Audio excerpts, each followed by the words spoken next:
Welcome into Kentucky Roll Call for Friday, June 12th, 2026. It's a big day in the Commonwealth, big day in America, big day in the world. The World Cup started yesterday. The United States play their first game tonight at 9 p.m. against Paraguay, and we're still talking Kentucky basketball, Kentucky football. Coach Ty with us again on a Friday, but it's also the day before the Louisville Kings take on the DC Defenders for a championship in their first season. So since it's the Friday before that, we could not have Matt Cotton Childress in the studio with us to preview the game. This is big time. Year one after an 0-3 start, the Louisville Kings, 3 p.m. tomorrow, right, Matt? Yeah, it gives me the feeling that it's one of those where you look at and you kind of needed the Kings to be good for this league to really blow up because obviously Mike Rapoli's been around Louisville forever. He's a big horse racing guy. He loves the community, and he knows the city of Louisville is just really big sports town. Whatever you throw in here, they're going to figure out. Louisville City has shown that pretty well. So there was an instance of where if this league wanted to continue to be successful, you need the teams like St. Louis, who've had a really great following the past couple seasons, keep building. DC, one of them too. You add Louisville, you need that to be good. You need it to succeed because those are those smaller markets. They'll continue to bring in more fans. They'll eventually fill in those stadiums even more, maybe even see some expansion teams later on. I know they already announced OKC in the future, which I think is a good one. But it gives you that feeling of you start down 0-3, and then you make the championship, you make the United Bowl in your first season. It's like, is there a little bit of rigging in here? Is something going on? You kind of needed this to work out, Obviously, that's not actually what's going on. But Are you saying that they're rigging the league for the Kings to be in the finals? That's not what I saw, Matt. That's not what I'm saying at all. Okay. I'm just saying it does give you a little bit of a feeling of everything worked out perfectly for the league. And that's all on the back of Chris Redman. I mean, Chris Redman's done a fantastic job. Unbelievable job. Like you said, starting from 0-3, fires his offensive line coach, trades his starting quarterback to the team that they're going to be playing tomorrow in the United Bowl in the championship game, made a plethora of adjustments on the offensive line, in the running back room, at the wide receiver position. And it's one of those where you basically took 7 straight out of, wild shots, basically 4 30-footers in a row, and they all went in. They all went in. It is crazy. Dude is on a hot streak. He's figuring it out. For the first time this year, we can genuinely say the Kings are the best team remaining in the UFL, which is a crazy thing to think about. That is wild. Now, how good do you feel about this? It's always tough trying to beat a team 3 times. Kentucky basketball fans, we learned that last year against Tennessee. It's hard. It's hard to beat a team 3 times. And DC Defenders, obviously, a pretty good team. Can they do it? Can they beat them a 3rd straight time? And having to do it in DC, don't get me started on that. I can go on a 10-minute rant about why this championship game should have been. I guess, okay, so if they did do the higher seed, it would still be in D.C., right? So I guess did it all work out? It all worked out. Well, I hate that. It's one where they should have, obviously, the stadium was settled a long time ago. It wasn't something they just were like, oh, they're the higher seed, they get to play. But you should have seen kind of what was happening as soon as that game was over. It's supposed to be at a neutral site, and that's what it's listed as. You should have found St. Louis or something that's adjacent to both cities. Yeah, St. Louis would have won, and then they would have been hosting. Yeah, I know, and that's a last-minute adjustment you can't really make, so you kind of have to put up with it. You and I talked about this before, Steven, because I know during every game, you, TJ Walker, and I kind of, like the little live comments during the game. I was feeling more confident if Orlando won that game because it's a team you lost to twice. You really is that all it is though? Is it that you feel like you're going to get one if you play them 3 times? That and the fact that Jason Bean will be starting this game for the DC Defenders, so we're going to be playing against the quarterback. But shouldn't that make you feel good? You would think so. That guy stinks. But he did take down the possible MVP candidate in Jack Plummer and the 7-2 team in the Orlando Storm, the one that beat the crap out of us twice. What did Bean do in that game? I mean, it's pretty average. I don't have his stats down by memory, but I mean, he was a good game manager. They put up a decent amount of points. It's their defense that's really their strongest suit right now. That's why they call them the Defenders. And it's one where statistically, yes, I'm more confident in this game than I am against Orlando because, I mean, we've already beaten the team twice. We've shown we can do it. This team has a chip on their shoulder.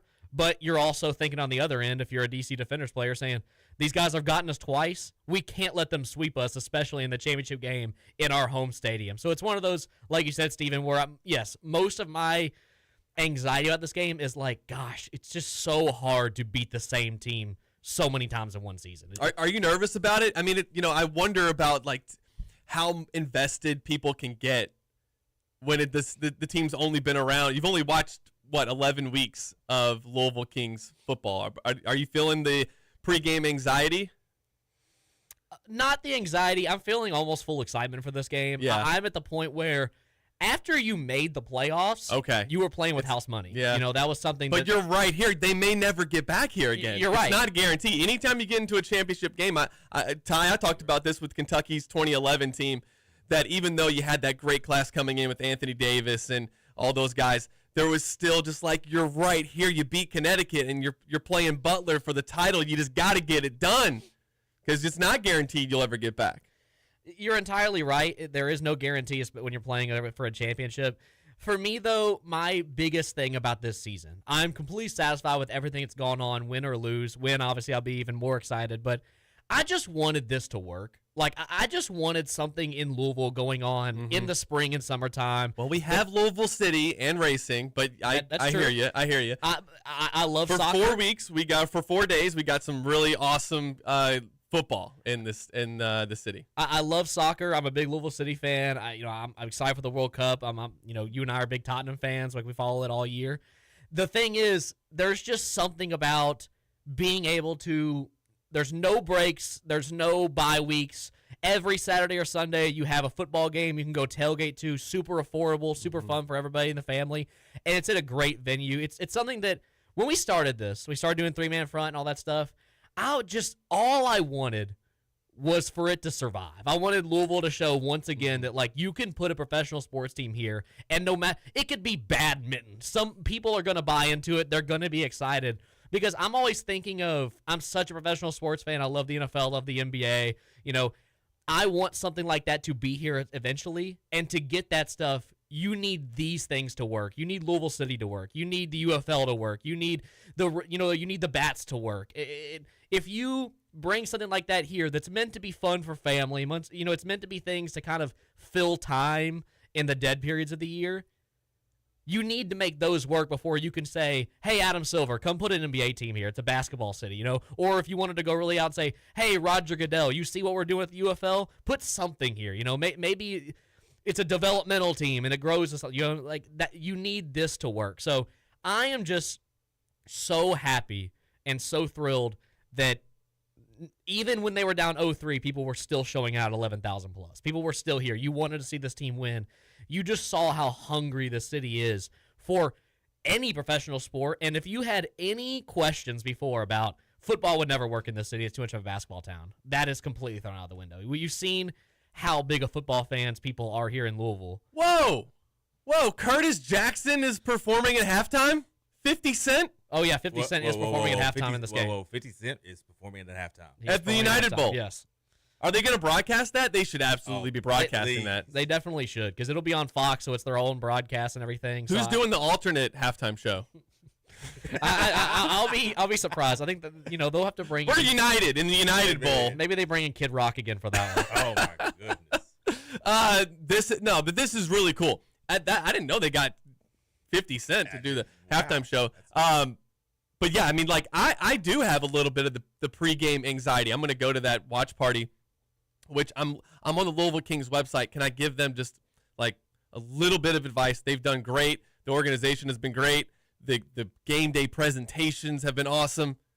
Put that somewhere on the front page where your watch parties are. Oh yeah, because I should be able to. You're talking about the one in J-Town, correct? Is it the J-Town Parlor? Yes. So yes, I got a. That's where I'm from. That's where I'll be on Saturday. I'm excited for that. If some KRC listeners want some inside scoop about that, and people who might listen to the Mike Rutherford show after this, our boy Roman Kelly's actually hosting the watch party. He is? He'll be there in person. Yes. All right. Because awesome. Obviously they're not going to have. It's not home, so they have no game day host. So Roman will be there with the mic. They're giving away stuff. He told me yesterday that he's hosting it, so I think that'd be really cool. I need a prediction before we move on to talking about anything else. I need to know Try that again. Are the Louisville Kings going to win the championship, the United Bowl, in year one? They will. You're confident. I'm confident. Wow. I love it. I think this team is firing on all cylinders. I think that they're the best team in the UFL going into the playoffs. I was more scared of St. Louis than I was, the DC or Orlando in this, because it was the only team that could stop the offense from doing almost anything. If you could get past that and you could show that, Chandler Rogers is made for the moment, that guys like Isaiah Winstead and Tariq Black and James Robinson, all these guys could get together in unison and find an offensive identity against the best defensive team in the league. The Kings are going to force turnovers, and that's a struggle that when you have a guy like Jason Bean who has struggled at keeping the ball in his own possession, I think that they win this game 27-17. Okay. Well, I love it. I got a question then. With this being the first year and they're potentially winning a championship, if all goes well, is this setting the bar too high in year one? Let's say next year, next year they don't make the playoffs. I'm knock on wood they do, but I'm just saying, does this set the bar way too high for a first-year team? So that's a great question, actually, because this is something I want for anybody that's listening to this right now that has maybe been on the brink of following this, maybe thinks it wouldn't survive, and now you're playing the championship. So, I'm going to tune in. I'm going to see what it is. You cannot get your hopes up for years to come. You can't say, well, we won it this year, we got to make the playoffs this year, because every season they completely redraft. You have a whole new team. I didn't know that. The only thing you get to keep 6 players from each side of the ball. Wow. You can okay. You basically get 12. Almost like college then. Exactly. You basically get 12 franchise tags. So you can say and that's if the players come back, right? Right. So if you're going to lose Tanner Brown. Yeah, Tanner Brown's gone. He's leaving. You're probably going to lose Isaiah Is he the Winstead. MVP? Is Tanner Brown the kicker, the MVP? He did win Special Teams Player of the Year. I'll say it right now. In your heart, though, is he the MVP? I don't think he's the MVP. I think they give it to Cam Gill if they win. Okay. Chandler's been amazing. I don't think he's played enough. Okay. And he's been more of a game manager. But when they brought him in, that's when things seemed to really have flipped. Yeah, he's done a great job so far. Like I said, he's a dude who is super confident. He's a guy who's going to go out there. He's a rough-nosed player. He's going to get hit, and he's going to get right back up. He feeds off of the energy of his team and the players around him. I think it's what's helped him succeed, because Jason Bean is the complete opposite. Does Redmond come back for year 2? Oh, yeah. I think Redmond will definitely come back. That is the one thing, Ty, that you to your point, that when you have a lot of success like this, there's obviously your players get poached because you're playing at a lower level. That's going to be the tough part. It's the one where if you're the best team in the league, like you said, you're going to lose more players to. They're not going to get signed NFL rosters, but they're going to be in off-season. They're going to be training camps. So, like I said, you get 6 players on each side of the ball. You can say, if they come back, we want this guy. We want to keep that guy. But other than that, the rest of your 40-plus man roster, entirely brand new. So whoever you're going to see on the field now, you kind of got to soak it in, because they're not going to be here next year. So it's one thing where you can't say, well, we won the championship, we better make the playoffs, because that's just not how it works, unfortunately. But there will be expectations now as the Louisville Kings. What are they, 7 and 8? They've won 7 of the last 8 games? Yes. That's incredible. All right, championship game tomorrow, 3 p.m. I'd love to see a lot of you guys out at Parlor Pizza in J-Town. It works out really well that Parlor's doing this, because they sponsor a lot of our stuff over at KSR. So I feel like I can hype them up. They're a sponsor here, too. They are? Okay. At least during the summertime, we do remote shows with them. So I don't know if I'd it's love like a remote. Dude, that hot honey pepperoni. Have you ever had that? I've never been. They got them in Lexington now. Do they? Yeah. I've never been. Okay, you got to try it out. Yeah, We did a show there with Sources Say at the end of last season, and they made us try something else other than the hot honey pepperoni, because that's just what I always get, and whatever they gave us was good too. Those wings that when y'all was at that remote, those wings look fire. Oh yeah, they were good. Their wings were good. Their wings are really good. What are you more confident in, Matt? The Louisville Kings getting the win tomorrow, or U.S. Soccer getting the win over Paraguay tonight? This is not me playing devil's advocate or doing the radio thing, but I actually am equivocally confident for both. It's one where U.S. Soccer, I think that they, have found something recently. I feel like they're playing together. The chemistry's there. You kind of saw it in the matches against Senegal and Germany last week, that the guys are excited to be here. They love playing on their home soil. People are buying in for them. I kind of feel like the Kings are right there, too. They got a chip on their shoulder. They're the new kids on the block, and just like the U.S. team, nobody's kind of expecting them to win, even though they've beaten the D.C. Defenders multiple times. You kind of have a feeling around the UFL that they're the new guys. Can Chris Redmond coach in a situation like this? Can he pull it out? Same thing with the United States. Mauricio Pochettino, first time coaching, a team at this level. We're very familiar with him. Yes, we're very familiar with him. And I'm very confident on both ends. I'm very confident. Yeah, me too. Honestly, I mean, I think it's gonna be a big weekend if you follow both of those, U.S. Soccer and the Louisville Kings. And I said yesterday, the World Cup is here in America. This is a huge, huge, huge deal. I keep following that Freddie A7 guy. Oh, it's so funny on Twitter. Him and his group got to New Orleans last night. And have you been seeing any of that, Coach Ty? I haven't seen anything. It's awesome. It's like it's given me like a new perspective of America. There's another one. You might have seen it. I forgot what the account name is, but it's a woman. And she's doing the same thing. She's traveling the U.S. and showing the things she liked. And she made a tweet the other day that went viral, and it made me laugh. She said, as all the states I've traveled so far, my favorite place is Indiana. And she was explaining, she was like, because Indiana makes me feel like this is what the heart of America is. She's like, farms, small towns, cornfields. And I was like, this, if I were to tell somebody, like coming in, like, dude, come to America. Don't visit New York. Don't go to LA. Check out Indiana. Indiana. Check out Indiana. You're going to love it. Like, it's so off the wall. I love it. Taking selfies in cornfields and stuff like that. Like, literally what she was doing. I mean, oh my God. Coach Ty, this is the guy's Twitter account. Now I've looked into it. He had 2,000 Twitter followers a week ago. He now has 443,000 Twitter followers. God. He is put on a masterclass on how to go viral and how to build a following, and a lot of it is pandering to Americans. Oh, 100%. That's totally cool, and he's doing a good job of it, but he's showing real America.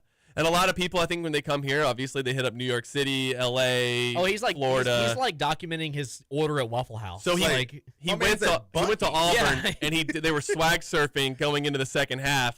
And he was like, this is amazing. This is so cool. Because he's seeing American sports culture, not what like soccer, like American soccer culture is, which is totally different. He's literally living out the whole, like, the English mind can't comprehend. Yeah, the European mind cannot comprehend. And it also kills me because that dude, he's German. And then on the other end, you have all of the England fans that are coming in. All they're talking about is how horrible America is and how this is the worst site that's ever been made. And every other country here is like, dude, this is awesome. I love the food here. I love you can do whatever you want. Like, they did the War Eagle. They had the Eagle, at the Auburn Stadium. And he's like, there's an eagle flying around, landing on the field. This is amazing. Yeah, it's cool. And I said this yesterday, or throughout this week, really, that this has given me so much American pride. It's just I have pride in like Kentucky and like, that's I don't feel like I know most of America, right? I mean, I don't know how many states have you been to, you guys? Ooh, God. Have you been to even half? Not half. Yeah, I haven't even been to half. I've been to half. 7 to 10 around that, but not half. So it's just been cool, and that's what's going on now is these people they're flying in and they're having to drive to a lot of these locations because it's spread out throughout the country. You can be in Atlanta, you can be in Houston in the next game, and so they're driving through real America. They're not showing what Times Square looks like. They're showing what a little diner in Indiana looks like. And like, this is the best waffles I've ever had. Like, it is really cool. So if you haven't followed Freddie A7 yet, as 400-something thousand people have done this week, you can do that. I saw one of them said that they came here and they said out of everything they've eaten, everything they've done, their favorite part of it is the big gulp you can get from Speedways. That's their favorite part of America. They're like, you can get an extra large drink to go? That's awesome. Yeah, the one thing he was showing was when he went to Bass Pro Shop, and he was like, look, they have all these guns right here that you can buy. And I was talking to my wife about it, and I was like, there's probably people in Europe, because of strict gun laws, they've never even seen a gun in person before. And now they're like, look, there's a whole rack of them right there that I could buy. Just on the wall. Just you got Jim Bob over there just like holding them, like spinning around, like, you want to try this one out? Like, I do. Let me shoot it. Like, you want to go to the range? We got one out back. They did. They have it at the Bass Pro Shop they went to. They said there was a gun range in there, so they got to go down and shoot guns. I don't know if they did it because I'm sure if they did, they would have taken photos. But it is pretty interesting. They must be. I don't know how much money they put aside for this trip, because have you seen the prices? The cheapest ticket tonight for U.S. Paraguay that I could find on SeatGeek was more than $1,000. They're pricing out the common fan. Obviously, it's in L.A. tonight. Yes, it's SoFi. So I mean, their game tonight is in SoFi. The next one is in Seattle. I forgot the arena for that one, but then the third game, the one against Turkey, is also in SoFi. The Seattle one has to be where the Seahawks play, right? I'd imagine so. Because that's where the Sounders play too. Yeah, it sucks. I would love to have try to get tickets, but I cannot justify spending that much money to go watch the U.S. men's soccer team, which I probably watch 12 to 15 games every 4 years. You know, like I'll watch the Gold Cup, Matt, and then I watch the World Cup, and usually they only play 4 games in the World Cup. So it's not like I can't say I'm a diehard fan of U.S. soccer. I'm not going to pay $1,000 to go see a group match game between them and Paraguay. Now, they should win their group, right? They are expected to either win or place second. A third place finish would be extremely disappointing. Oh, yeah. Yeah. If they finish first, I was looking at the bracket and how it could all shape out. If they finish first, they get a game in the round of 32. They should win. Yeah. Then you get a winnable game in the round of 16. Now, the U.S. hasn't won a round of 16 game in 24 years, and they've only done it, twice? Yeah, 2 or 3 times. Yeah, ever? And one of them didn't even technically count as the one that they placed third. I think 1930. I think there's literally only 16 teams in that tournament back then. Yeah, so Trevor and I talked. So they made the round of 16. Yeah. Hey. So they've only won that round once in my lifetime.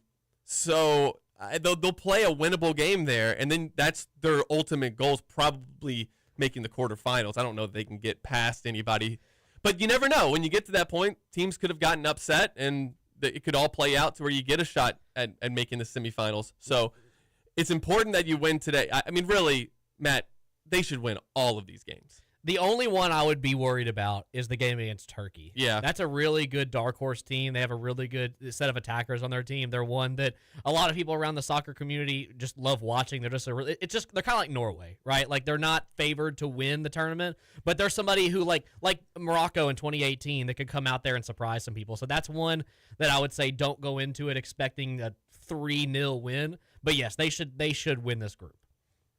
Wisconsin guy Carrico said, go U.S. Soccer, golden damn generation. Let's shock the world. This is the golden generation, as they're calling it. There's lots of good young players on the team, but they need to turn the corner, like, now, right? I mean, how old is Christian Pulisic?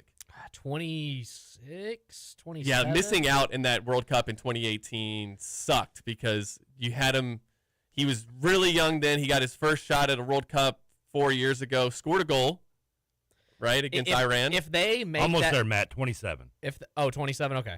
If they make that World Cup, even if they don't do well in it, you at least get the experience under your belt, and then 2022 probably goes entirely differently. Like, you don't win, but maybe you get that round of 16 game, you win there, you make a quarterfinal.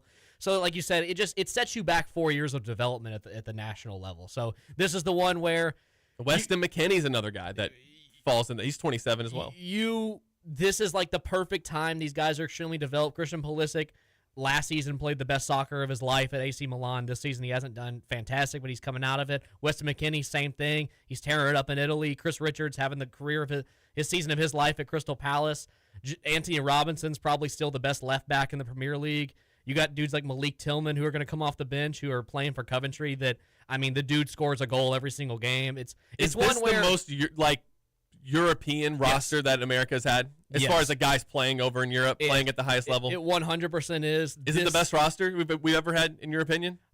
In terms of, I don't know yet because they haven't done enough to say that. Like you said, we've made it farther in your life, right before I was born, in your lifetime, than this team's ever made. I mean, Landon Donovan, Michael Bradley and all them, like Clint Dempsey, all them had really great careers. So this team has the ability to be the best U.S. soccer team we've ever formed, especially with a manager like Mauricio Pochettino, who is extremely attacker heavy and loves playing out of the midfield. And that's the U.S.'s biggest strength is their midfield. And Weston McKennie, Christian Pulisic, and Jedi Robinson that's coming up the side.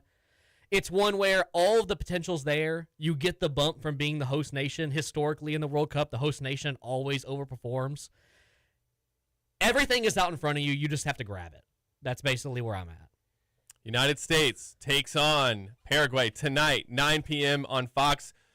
I'll be in Lexington watching it with some of the KSR people. We're doing like a private event, final day at KS Bar. Sad, but it'll be fun to be able to watch the United States hopefully take all 3 points against Paraguay. Also today at 3 p.m., Canada will take on Bosnia I always mess up. Herzegovina. Yeah, Herzegovina. something Is that like what it is? I can't pronounce it either.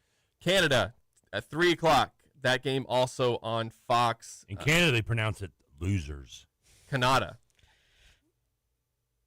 Canada should win that game. They should. And so the other Group D games, are they this weekend then? Is it Sunday? Australia plays Turkey. Australia United States should Australia clean up. Like, they'll be competitive because like they're a decent team, but we've played them before, we've beaten them before. That should be a game the USA should clean up. Do you see what time that game kicks off? It's probably like 3 a.m.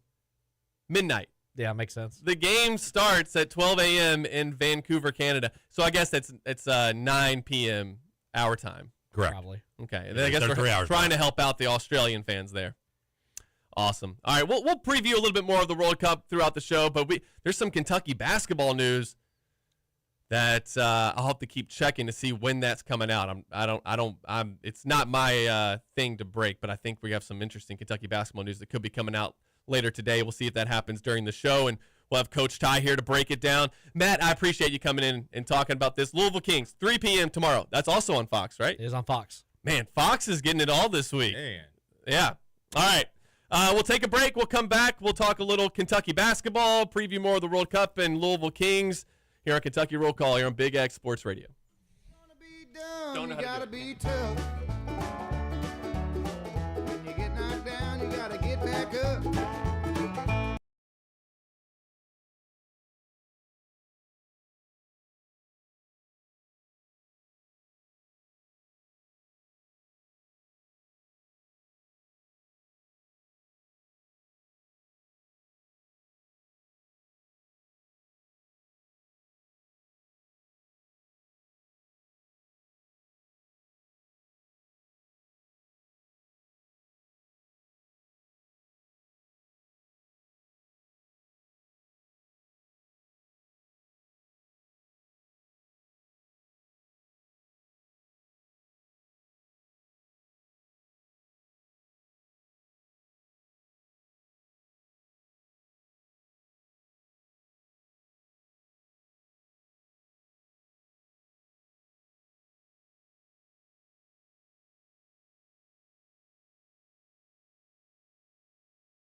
Lately I can't find no other way. I can't stay out. Billy Strings Friday here on Kentucky Roll Call on Big X Sports Radio. Coach Ty joining us here in the studio. Trevor Kelsey helping me remember that it's Billy Strings Friday. Appreciate it, Trevor. I forgot until I heard it coming through the headphones. That's because you must be California sober. That's why you forgot.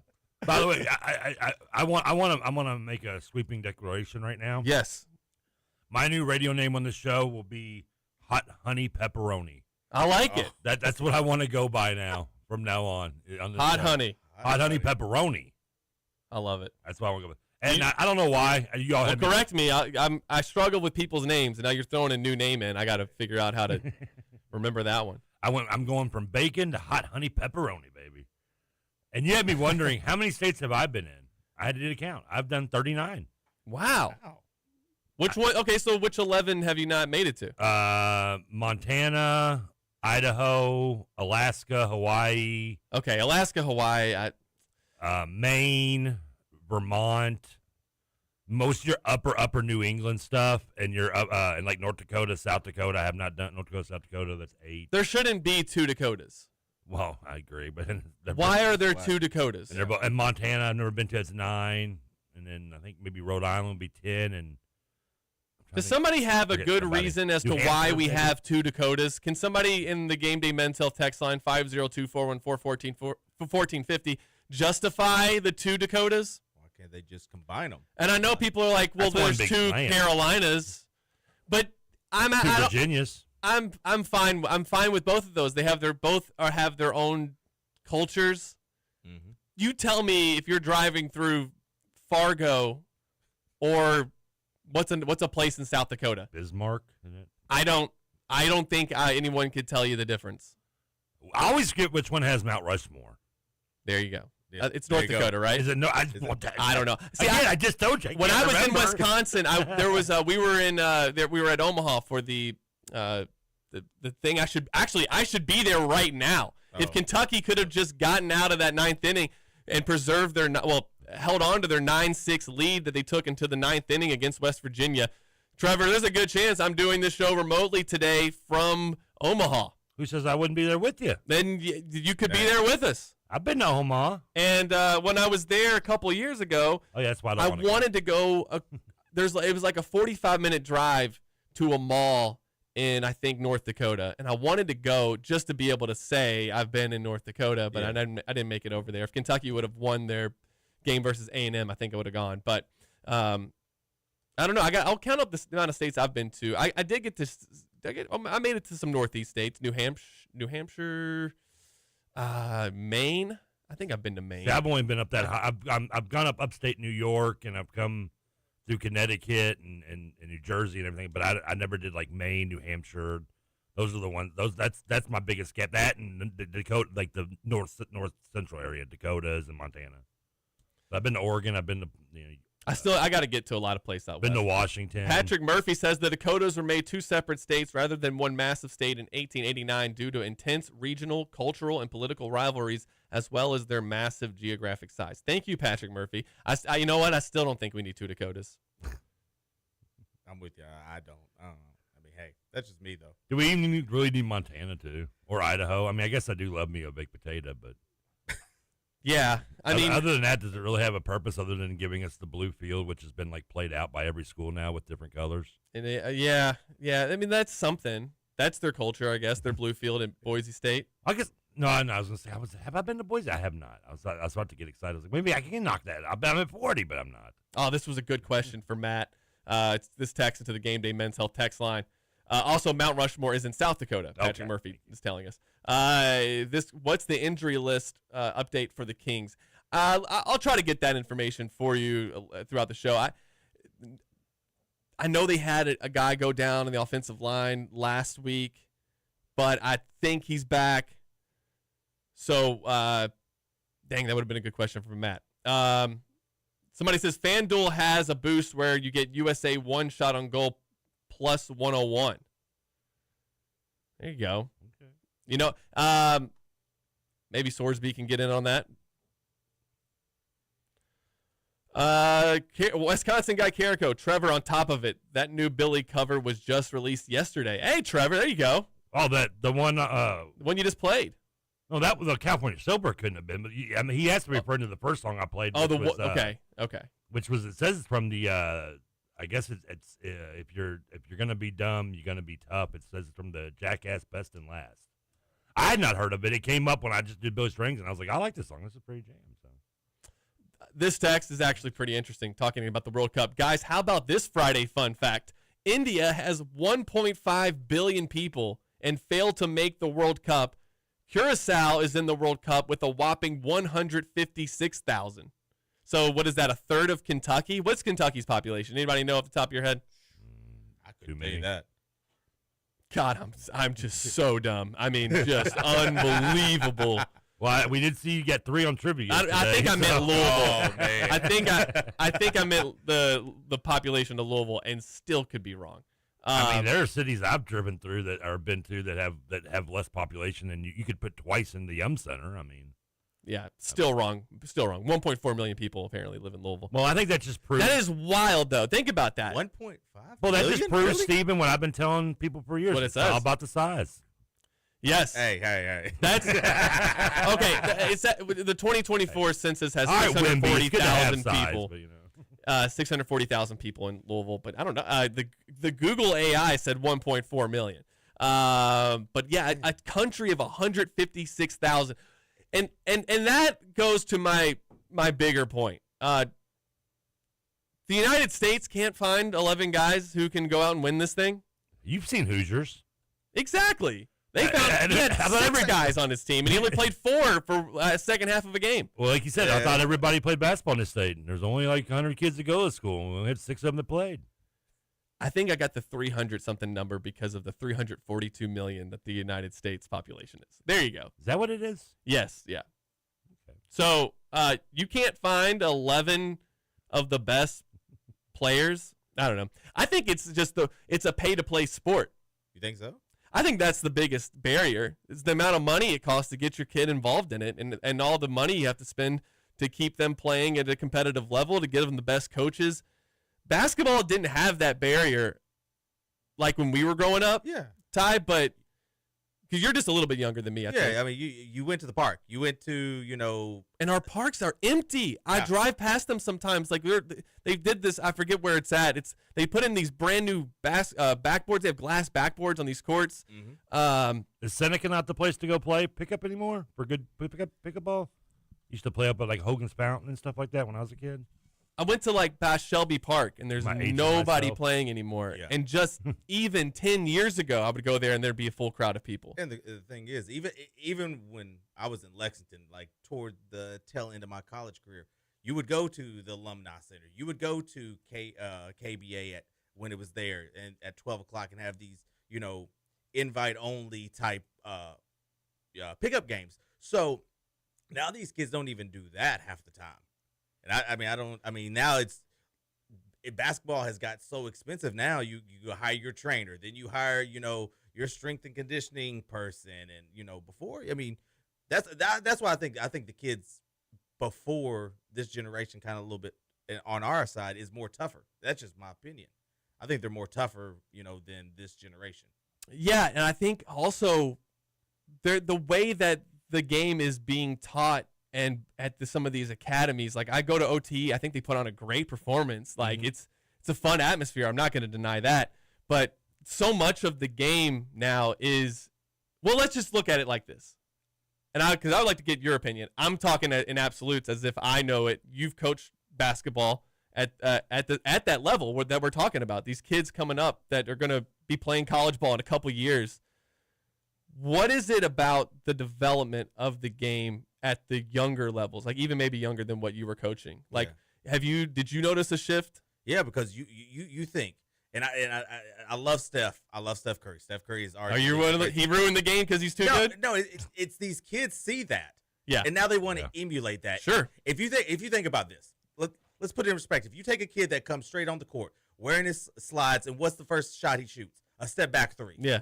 Instead of, I'm going to be the old guy that's waving the flag or whatnot, but I mean, this is the way it is. So now, instead of understanding that you don't have to dribble 900 times. Everyone wants the Kyrie, but everyone wants the Steph. You're just not. It's not possible at times. And I think less is more. Just a simple move, you can get to the basket instead of 15 dribbles and trying to make your guy fall. And everyone's wanting clips. Yeah, that's it, and that's what OTE really promotes, and other academies really promote. Like in OTE, guys have their own social media team, and it's to promote them on Instagram and on TikTok, and to show those clips, those highlights. It's almost like the stat lines matter to them, but if they go 1 for 15, but that one was sick, like that one might blow viral. up. Yeah, exactly. That's really what they're looking for. And I wonder, Ty, I'm looking at Bill Simmons's The Ringer. They update this all the time. It's their top 100 players in the NBA. Uh-huh. And look at their top 4. They got Shea Gilgeous-Alexander, Jokic, Wanyama, Luka Doncic, and then it goes to Kawhi Leonard. So the top 4 are not American players. No. That it almost feels like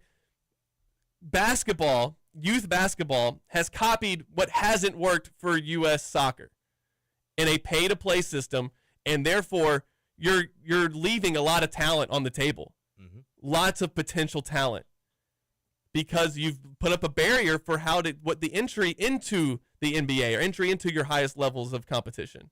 Oh, you're right. Do you feel like that's 100%, we're onto something there? I mean, you think of these, and I mean, I like the AAU circuit. I think it's great and everything, but you think about it like this: if Jimmy isn't playing, Jimmy's dad's going to start a team. If Jimmy's okay, so now you take Jimmy, who probably would never play in a high school game, is got a team now. So everyone's got a team, so it's diluting this. And then instead of some of these AAU programs that could come together and actually be, a huge success, okay, I don't like this guy, so guess what? I'm going to start my own AAU team. And now you're dividing the kids. Instead of having 1 or 2 big powerhouses and being able to do a whole bunch of things, you've got maybe 15 or 20 of these small little things that's no one's going to see. And you're not going to these big tournaments. You're not even in the building. You're 2 streets over at some church that no one's going to see. Yeah, and Jimmy's not playing. Jimmy's going to start his own team. Exactly. Jimmy's not happy. And the access to the better coaching, the access to the better tournaments, the access to better competition that helps grow your game. Well, now parents are looking at, okay, it's hotel fees. I got to find a sponsor. It's too expensive.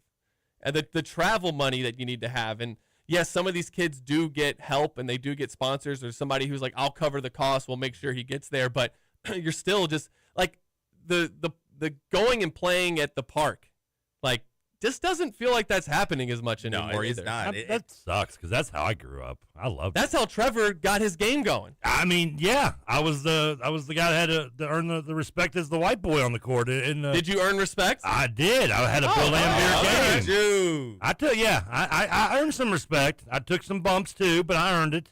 It's weird. I would step on the court at sometimes, then people would just go, a shooter. Like, how do you know? Of course, that was in the 90s. But I think Coach Ty nailed something that I've been saying for a while now. When you talk about Steph Curry, it is the greatest shooter of all time, and that's coming from someone who worships Reggie Miller saying that. We are seeing a generation of NBA that wants to be him, and none of them are. And they're all taking Curry shots that none of them have any business taking. And you saw that a lot. I mean, it was the death of the Spurs in Game 4 almost, going into that. Let's just shoot three. 5 seconds into a shot clock with 6 minutes in the game, and we're withering away, we're melting down. Hey, let's not eat up 24 seconds. Let's shoot a 3 right away. But you got to also look at the kids though as well. The problem is none of them are Steph that can do it like that. You're right. It just makes the game look. I mean, what it is, which is one of the problems with the current NBA. No, I totally agree with what you're saying, but you got to also look at the kids that are looking at Steph. No one can physically look like LeBron. No one can physically be Wemby. Well, I don't know. I mean, LeBron maybe, but not Wemby. Yeah, I'm saying you're not going to see. There's no 6'9", just big linebacker guys that develop. Yeah, into LeBron is different. too. Yeah, it's but physically. you can see people that actually Like look OG. like Steph. You can see people, Right. I'm not Yeah, but they against can't. Steph. They can't shoot like You're Steph. right, but I'm going to emulate who I can actually look like a little bit. I mean, gonna I can. emulate that. I can take a shot from 40 feet. Doesn't mean I'm we know Steph. we know you. Oh can. no, not anymore. I had a decent jump shot, but not anymore. I don't even have a jump shot. It's just to stand there and throw the ball up. There's no lifting the legs anymore on that one. It is wild because I'm still looking at the Ringer's, top 100 players, and as you go through this, I mean, listen to the ages on some of the best players. Like, let's go through the top 15. 27. Is Kobe in there? Shea Gilgeous-Alexander. He's not. This is the current players. Let's yell at Bill Current Simmons. players. Oh, okay, my bad. Nikolai Jokic. He's 31. Yeah. Wanyama's the youngest by far in any of these. He's 22. Luka, 27. Kawhi Leonard, 34. He's 34 now. Good. Giannis, 31. Donovan Mitchell, 29. Jaylen Brown, 29. Steph Curry, 38. Jalen Brunson, 30. Kevin Durant, 37. It's kind of wild. That's wild. Yeah, that age. it's like the NBA's best players are. I mean, where's LeBron? I don't know where LeBron is 21st in this list, and he's 41. I mean, that's not a good thing for the NBA. You have that many guys over like 34 as your best players, right? Not that's, really. It's a problem. Yeah, because good luck marketing the league in 2 years. I mean, that's exactly. I mean, I know Wemby can be marketable, maybe, I guess, but I mean, who's your new crop? I mean, you're not. Yeah, Joker's not getting marketed. I mean, by now, if he's not doing it yet, he's not. Giannis is. I mean, what does a couple? We know who the fight future commercials. star is going to be. I mean, that's obvious. This is not. I mean, I wouldn't be shocked if Wemby plays in 3 straight finals starting this year. I mean, they're marketing him. They wanted them to win. Luka's still 27. I mean, the Lakers, they can stay healthy. That's what the NBA would like. Mm-hmm. Cade Cunningham, he's still young, right? He's 24. Yeah. He's just so casual. Like I mean, I'm doing air quotes here. I'm a Pistons fan in that I watched their playoff run this year. Didn't see any regular season games, but Cunningham's very good. I just feel like he's like not too high, not too low kind of guy. For me, I like a guy who shows a little bit of emotion. That's why I like LeBron. I like Steph Curry, and I want to see you celebrate. Show me that you care. I'm gonna tell you a guy that they wanted to push, but we saw that he couldn't. He couldn't go there. Was Ja Morant. That's who they wanted to push. Got my jaws on right now. That's who they wanted to push. And he just messed all it up. That was that guy. That class, I mean, they were looking at 2 guys that they thought were going to be the future of. They wanted to push Ja Morant. They wouldn't let him go to Memphis. I mean, he was tearing it up though. He was early on, man. Oh he was. My goodness, he was. He was running and gunning. Oh, what a waste. So how old is he now? He's not. I don't even know where he's on in this. If he's even on this list, I'd be surprised. He's not. No, he's not. Yeah. That is so disappointing. I mean, his stats are nice, but it's a stat. You talk about a fall off. Oh yeah, that is a fall off, and it's sad too. Like, if you knew John Murray, like he wasn't like that at all. That's what Memphis does to you. Yeah, I don't know. I don't know why he felt like that was. It's the armpit of America. Not even that, but you think once you get money, when you don't have people around you that tell you no, or have those dudes that are around you that be like, nah, don't do that. You're going to wind up just, doing anything and everything. You got to have those guys that are around you that are saying, hey, man, no. You got to protect the brand. You can't be doing all that. But when you got a bunch of yes guys around you that just let you go do whatever, you're going to wind up, falling victim to whatever, that's happening. Ja Morant's never played more than 67 games in a season. Really? And that was his rookie year. Mm. Since then, 63, 57, 61, 9, 50, and 20. That's not good. Whoa. I never realized he missed so much time. Yeah. I mean, I knew he had up and downs, but that's not good. Trevor, when do we have to take a break? Is it in a minute? Yeah, we can, yeah. Okay. Because Jack Pilgrim over at KSR Plus has just put up an article that is breaking news. Well, do you want to do it at the top of the hour then? We will do it at the top of the hour. The roster is not done. And I thought, they'll fill it with some walk-on. There's some feel-good story. This kid is from Kentucky. And Well, you really can't get further away from Kentucky than the guy that they're going after here. Stokes recommitted. Think further away from Kentucky. Fine. This is too high on that one. This is very different than what I thought we were going with to fill that 15th roster spot. We'll talk about it when we come back. You're listening to Kentucky Roll Call on Big X Sports Radio.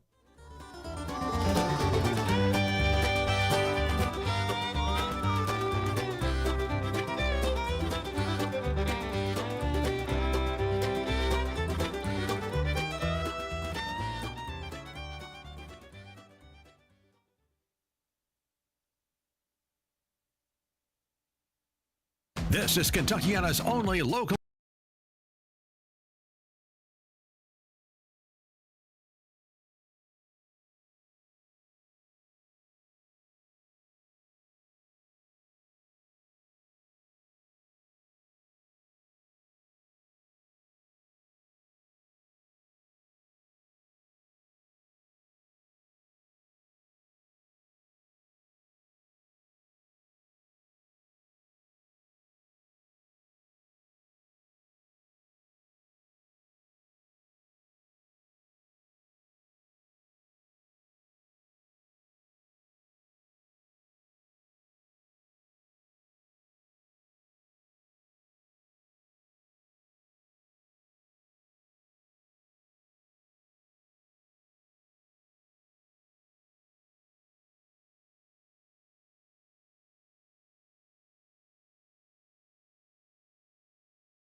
Second hour of Kentucky Roll Call here on Big X Sports Radio. I'm Stephen Peak. We got Coach Ty here in the studio with us. Ty, well, you told me this already. What's your last name again? Johnson. Ty Johnson. You want to be called Coach Ty? That's kind of been your branding. Yep, that's fine. Okay. That's fine. And then I haven't heard my last name in, I couldn't tell you last time I heard somebody say, hey, Really? Johnson, yeah. Okay, all right. And then we got Hot Honey Pepperoni. Trevor Kelsey next door. You know it. Hot, sweet, full of meat. Jeez, what is going on? All right, we're going to take a quick break. We'll be right back. Couple breaking news things. First of all, Elon Musk. Let's give it up for Elon Musk. You go to space again? He's a trillionaire. We did it. Give me money. We did it. We got a trillionaire in America. Woo! Is he the first?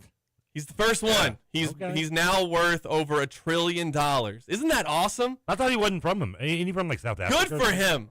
He is from South Africa. I Yes. thought, yeah. His dad owned, I think, didn't he own a bunch of like diamond mines or something like that? Probably. like If that. it's South Africa, that sounds about right. I saw Blood Diamond, so yeah. Okay. That was documentary, right? I assume, so let's see, SpaceX soars 23% in Wall Street debut and makes Elon Musk the world's first trillionaire. If you're a trillionaire, what is the first thing you buy? Montana. What is the... I buy North and South Dakota, and I change the name to Edons.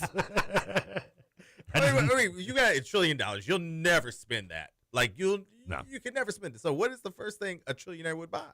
The U.S. government. He did that back when he was a billionaire, I guess. Yeah, he's already done that anyway. I mean, check that off his list. Dang, like what? There's you can't spend $1 trillion. No, there's no way. I don't know. Could you buy Australia? I'm sure there's a country he could probably just be like, 100%. look, Montenegro, There's gotta be, we're right? just Yeah. this is just gonna be mine now. If I was him, like- I'd buy. Is it Iceland, and just to piss off Trump? Yeah, you He's like, I got it. You $1 don't. trillion. He could buy like a decent country, right? Like, Oh, I would think so. He could probably buy Mexico, right? Nah. I mean, what's the exchange rate to pesos? what's their GDP? Okay, so their GDP is 2.1 trillion. So I don't know. I don't know if he could afford Mexico. I mean, he's not going to be able to afford anywhere in like the Middle East because of the oil money. So Right, I mean, and he's right. not going to be able to afford South America because of the cocaine money. Maybe like What's Venezuela doing? What's Middle their- America has banana money. The fact that we are sitting here spending this $1 trillion is the greatest thing ever.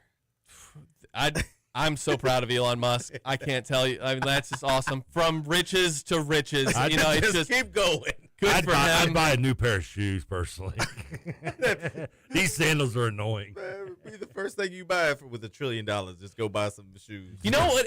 Maybe if I had $1 trillion at this point, like, wouldn't it just be worth it to like, I'm gonna do something that changes the world for the better? Like, wouldn't that be like, wouldn't it be awesome instead of just like having $1 trillion? Like now he could be the savior of the world. He could fix something to a point where 500 years from now, we're talking about how awesome Elon Musk was.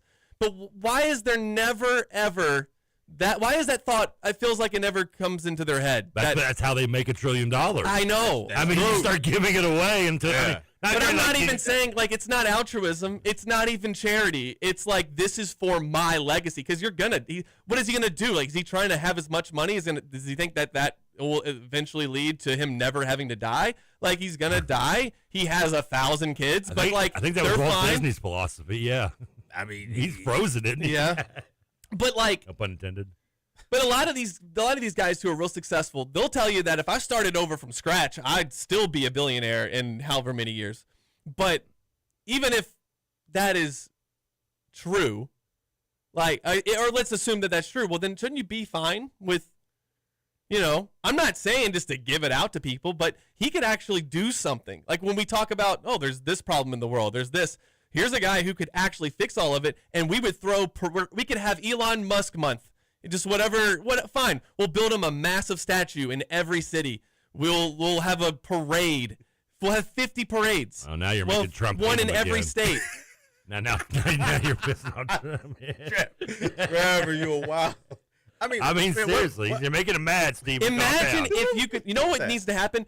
Your favorite college needs to talk to Elon and say, "What if you just built the first 40-0 basketball team with this money?" I mean, imagine having Elon Musk to dole out some NIL dollars to your team, as Wisconsin guy Carrico said.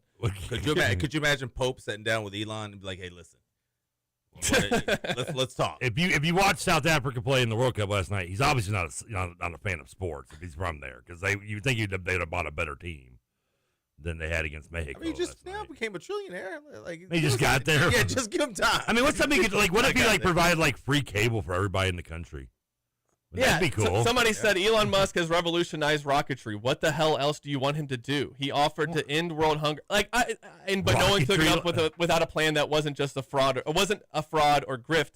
Should Elon get into tick and virus research like Bill Gates? I think that he's got. I mean, Bill Gates. I don't know. I mean, I've read some stuff where he's done some philanthropic stuff. I can't say that word. He put bathrooms in certain parts of the world where they didn't have running water, that, so to have better hygiene. We're guys. We don't really need. That's great, but I don't know. I mean, if I was Elon, I would look at if he could solve world hunger. That would be wouldn't we? If Elon Musk, with his money and his genius, if he did that, every Elon Musk hater would have to shut up. Correct? Yeah, you would have to. You'd have to be like, all right, thank you, Elon Musk. You'd have to bow to his excellence. Unless they get food poisoning. Well, man, maybe. I take that back, because there's always going to be that one hater that hates what he did. Oh, it's like when I think George Bush had a 93% approval rating as he was giving a speech from the rubble at Ground Zero, and there's still 7% of the people who were like, I'm out. I'm out on him. There's always that small crowd. I mean, I tell you now, if he takes care of world hunger, you know who's going to be mad at him? Like McDonald's, Burger King, people who are like, hey, they're not coming to us now. That's our profit margin, buddy. Well, what if he's buying all the McDonald's? I don't know. Well, then he's making the money back. I mean, that's kind of politics. Yeah. Isn't that the point, though? I mean, I'm going to sell this money, and I'm still a trillionaire. I want my trillion back. He's not even spending money. He's just giving away products. Did you see this text that Pope is probably the first guy to weird out Elon? Hey, I would love to see an Elon and Pope conversation. Let's see that podcast. Oh, my God. Hey, if it leads to any NIL dollars coming from the world's first trillionaire. Now, but it also depends. Is it Pope with a beard? Pope with a beard. Good thing you brought that up, Ty. Dark Pope is becoming a demon on the recruiting trail. Bizarro Pope. That's a good segue, by the way. Let's get into it. KSR's Jack Pilgrim. Now, unfortunately, I cannot read you verbatim what this says. It's on KSR Plus. That is behind a paywall. But the news is out. Mark Pope in Kentucky. They are pursuing a Serbian star for the 2026-27 season. How perfect. We were just talking about how Europeans are kicking American basketball players' ass. And now we're going to Serbia. And Serbia has become like the basketball hotbed. And I know it's crazy. Yeah, they take it so serious over there. So I'm interested in this guy. We were talking about his pronunciations during the break. Nikolai Kusturista, I think Kusturista is how you would pronounce it. It's not at all how it looks, but it's how you pronounce it apparently. He's 6'8" Serbian wing, and he plays for FC Barcelona. Don't let the FC fool you. It's the basketball team. Said he's got a blend of length, versatility, shot making, and ball skills, and is among one of the best at his age, which is, 17? Yeah, he's 17 years old. So he's been playing pro ball over there for, 4 years? Probably so. He is eyeing a 2-year deal from schools that are in pursuit of him before becoming draft eligible. So it's not just Kentucky. Gonzaga, UCLA, Louisville, Arizona, Duke, North Carolina. That's interesting because two things. It's a 2-year deal. So you know he's going to come over here whoever he gets to. He's going to work, probably getting, some weaknesses, probably getting stronger. And then that second year, we're going to see probably the, upside of him. So that's interesting that he wants to do a 2-year deal for the draft. It's kind of interesting to hear that. That is very interesting. I thought, again, they had 14 guys. Milan Momcilovic, all right, that's the end. They might bring in a 15th guy. They might not. If they do, it will be somebody who we won't expect too much of. Well, this is different. I mean, man, I'm not putting in a ton of stock into a 17-year-old that's coming over from playing in Spain, is from Serbia. Sounds like the big breakout year for him would be next season, so that this kind of fits what we're talking about. But he's he's playing over in one of the toughest leagues, averaging 11 points per game as a 17-year-old. He's a guy that looks like he's going to play in the NBA. And what people, I think, fail to realize, they hear the numbers. They hear, 11 points, he must stink. But 11 points over there is like 20-some points in college. Yes, the zone defenses, it's not as the pace of play isn't quite like the NBA. And also, I think they play shorter quarters. Yes, he's also a 17-year-old kid playing with grown men. Yes, so true. Yeah. Like, and that's the thing that a lot of people hear. And I'm kind of happy that Pope is going over. Not just staying here, but actually exploring. Because especially in nowadays game, if anything goes, I'm going to go find the diamond. I'm going to go find something overseas. And seeing him go over there, and he spent. I would love to see his passport stamps. Especially this offseason. Like, he's been on the go. So, kind of pull up his stats here from basketballreference.com, which doesn't have them all updated. But obviously, like, he's played in EuroLeague. He's, according to EuroLeague basketball, here's, again, like, the next gen, he's averaging 13 points there. So, I think he's played a lot more games with, like, the I guess it's like their B team. Yeah. But again, like it's kind of, so like, again, I think this is somebody that you get more out of next year. But hey, let's go land him. Yeah. If he comes over, let's just say he comes over this season and we land him, this is where, this is where Pope gets to start. You add him with Ryan of next year, now you might be cooking with something. Yeah. Yes. Yeah. Ryan Hampton. We didn't talk about that, Ty, since the last time you were here. That's another big pickup. And but last time you were here, it is interesting. We talked about how big it was to have Mo Williams. Mm-hmm. Mo Williams is the reason that they got Ryan Hampton. How big is that? That's huge, because I said this on my show, the Coach Ty Show. I said this. I said, what Mo is doing for Kentucky in the short amount of time that he's been here is amazing. You have somebody that's relatable to the kids, somebody that's it looks like he's getting kind of near the closing part of if I've heard right, he's kind of closing the deal. Pope's coming in there, and you're getting a guy that is relatable, a guy that is, marketable, who's, really respected in these circles, that is coming, that's watching your game, setting courts. The best photo I've seen, and I brought it up on the Coach Ty Show, was Mark Pope and Mo Williams just sitting there, just leaned back like, yeah, we want that kid. We're going to go get him. And it looked like that, Kentucky is finally back to that. So it's good to see him and, Mark Pope finally actually getting, a line to get these young men. I think that also could be a domino effect that you've seen that, okay, Ryan Hampton is trusting Mark Pope. He's trusting Mo Williams in the Kentucky program. All right. I'm interested. Let's talk. Yes. Yeah. I think a lot of it, Ty, is the whole messaging and the marketing around Mark Pope that was also coming from Kentucky fans that were hating on him, calling him weird and saying like, well, what is he doing? I mean, there's the guy who did these TikToks and they're hilarious. Like, they're funny. You know which ones I'm talking about? Yes. That guy is funny. But like, you don't think that when a guy goes on a recruiting visit that some of that stuff isn't sent to him? Because like, oh, you're going to go visit Mark Pope, haha, and they send the video. And he's like, yeah, that's funny. But you almost gets in your head, I feel like it would, on the recruiting visit, that you've already made up your mind of who he is.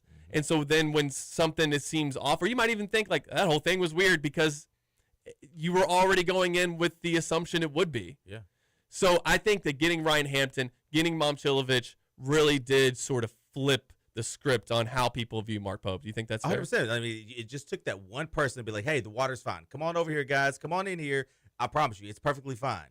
But what also I would think is Mark Pope had to sit in a room or wherever he was at, on the beach, wherever, and actually analyze himself and say, hey, something's not right. Something is wrong. Yeah. What do I need to do to fix this? And, I got Mo here. Well, let me utilize Mo. Let me see if that works. Mo, hey, can you go talk to these kids? And then I'll come in when you need me. And that's that middleman. Hey, Pope's a good guy, man. Give him a try. Come on. He's a good guy. He's got a little ways, but he's a good dude. And I think Mark Pope is one of those guys that will go beyond wherever to help out a kid. And I have no doubt about that. But his ways might be a little bit weird, but he means well. So you need someone like Mo to be like, no, that's a good guy. Mo can say, my son, I'm trusting my son with this guy. 100%. So now I'm very happy. Like I said, it took him some time to really analyze himself to see, hey, maybe it might not be me that's going into these houses and say, hey, play for Kentucky, play for this right here. Mo might have a different style. Hey, listen, man, I can get you the league. I've been there. I can look. Just trust me in this. So Mark Pope is one of the few coaches I've seen take criticism and actually adjust what he does. Because there was some criticism that we had heard that assistant coaches felt like they didn't have the freedom that they needed to have, and I feel like that's changed, and it's resulted in Kentucky getting Mark Pope getting his biggest recruit that he's ever got. And they were breaking down film on Ryan Hampton. We're excited for him. But you're right. Like, you have Ryan Hampton. Now you can have this guy, and you got several other underclassmen. It's kind of setting up for what 2027, 28 can be. And if that 5-for-5 passes, you could bring back Momcilovic if you want to. I think you might lose Malachi Marino after this season, but you never know. He could still come back. You want to lose him, though. Yeah, because you want him to be good enough this year that he has to go to the NBA next year. Now you got a lottery pick in your pocket now. Hey, look. Yes. I got this lottery pick. I'm putting guys in what they said about me is wrong. Recruiting bigs should be easy for Mark Pope. It should be. It shouldn't be hard. I mean, look what he did with Amari Williams. Mm-hmm. You look at what I'm the only thing I'm disappointed in is the Brandon Garrison growth. I thought he would take a huge step going into year 2. And we're going to talk a little bit of year 2. We can get into that, actually, since we're already talking about it, Ty, if you're cool with it. We'll get to this text really fast. And then I want to go into year 2. I have a video coming out today on KSR YouTube. Trevor, I like to use this show to promote the other work that I do. Why not, right? You should. It's very good work, actually. Thank you. Well, we have another video coming out today. It's the year 2 recap. I debated on even putting this out. I even put an editor's note in for the record. I watched the preview of that, and I look forward to watching it. Okay, cool. I was thinking we might play the preview maybe coming out of the next segment. Yeah, let me find it on. I think it's on your Twitter. It's on Twitter, yeah. And so I hesitated to put this video out, especially when Mark Pope was putting together the team. This is journalism integrity thrown out the window. And the thing is, it's not really journalism. I'm not breaking any news. It's just recapping what was a disappointing season. And it does criticize Mark Pope because he had to. I mean, last year, Mark Pope deserved criticism. 100%. I said throughout that criticism that I still believe in Mark Pope, I believe in this staff, and I believe that they can figure it out. But criticism was certainly warranted for roster construction, for certain decisions made throughout the season, for how he handled some of the losses. I mean, some of those press conferences were really tough to sit through. So I did an editor's note at the beginning of the video where I'm like, I got it when you're ready. I didn't want to do this. I didn't want this to come out while he was trying to put together a roster because I didn't want there to be any chance that it hurt them landing somebody. Because some of the stuff from last year is kind of jarring. With that said, yeah, after I sat on it for a little bit, and I'm like, why am I not putting this out? There were so many good moments from last year. And it fell way below expectations for any Kentucky team, especially one that was nicknamed a Ferrari. 100%. But there were injuries, blah, blah, blah. But 300-plus other college basketball teams would look at last year and go, That was awesome. We made the round of 32. We won our first game by hitting a half-court shot to force overtime. There's a lot of good moments from last season. It ultimately is a disappointment, and it puts a lot of pressure on year 3. But I still wanted to do the video, or at least publish it. I finished it in April, but I just held on to it because who wants to really hear that story? Is that why it's dated April 4th, 20 on the he's like on the video you put, here's the trailer from April 4th. Okay. Yep. That's why I quote retweeted myself from back in April because I thought we were going to put it out that week, and then as I watched it, I was like, let's just don't. So I changed up the ending. I've made it a little bit more it ends on a positive. It's good, and it tells some of the stories from last year that I think a lot of people forgot about. That it'll refresh your memory for better and for worse. Last year there were so many moments that we're gonna remember for years. The comebacks, the last-second shots, the overcoming adversity. Wish it would have, gone a little bit better. But yeah, we'll play that maybe coming out of the break. Trevor, does that work? Or do you actually? No, we have a little bit. You want to go ahead and play it now? You have it ready? Yeah, I've got it. All right. This is the preview for that video that we're gonna have out later today. Let me go to the YouTube. Season of proving it can work. The 2025-26 season was the one to give it all for one thing: the assignment. It was a season for major investments. It's a lot of money. And high expectations. The Kentucky boys are insane. That ultimately became a season of frustration. It was an endless boo from start to finish. And disappointment. The season as a whole was a huge disappointment. One that contained plenty of highs. The largest halftime comeback in the history of Rupp Arena. That's an insane stat. But just as many lows. This has been an absolute disaster. This is the story of a team that we never got to really see. You heard Jalen Lowe say it popped. Of a coach being doubted for the first time. Regardless of how blatantly people are trying to make this not happen, we refuse to give them their power. That's what I talked about. Of a fan base running out of patience. This is the story of year 2. All right, that comes out at 3 o'clock today. So you can either watch that or you can watch Canada play. Who are they playing? Who cares? Is that game on? I got home last night and I was all excited to put on the World Cup, and it was, I guess, the replay. There's only 2 matches each day. There's only 2 matches yesterday, but there's 3 tomorrow. Okay, because I don't know why. Maybe going 4. into yesterday, I'm not I'm novice to the World Cup, but maybe I just burnt out and I didn't watch the last one 4 years ago. But I had this hype going into yesterday, like it was like the Thursday of the March Madness day 1. Like I was gonna go from soccer match to soccer match to soccer match. You gonna go 12 to 12? Yeah, and then I know it didn't start till 3, but I was expecting to have get home and flip between a couple soccer matches and this and that. I think you'll be able to do that tomorrow. A little bit, but then I turned it on and it was okay. I was like, wait a minute, I'm watching 2 minutes of this match. I'm like, Mexico wins this. I've already seen this. I already didn't see it, but I listened to it when we were doing the Rutherford show. I was like, what is this? And luckily, though, there was a Game of Thrones marathon on HBO. So, and it's in season 4. So, I just watched that instead. I did watch Korea and the former Czech Republic. That was a fun game. That was. They flipped the game. They were down. South Korea was down 1-0. All the goals I think came in the second half. They did, and South Korea came back to win that game 2-1. Czech had a nice header out of a corner. Then Korea got a nice. They lobbied it over the goalie and it rolled into the. I was kind of going nuts, scared the dogs. I was like, go, go, go, and the dogs ran off. It was good. Yeah, it's fun. 2-1. I think tomorrow there's 4 games. Is there? Okay.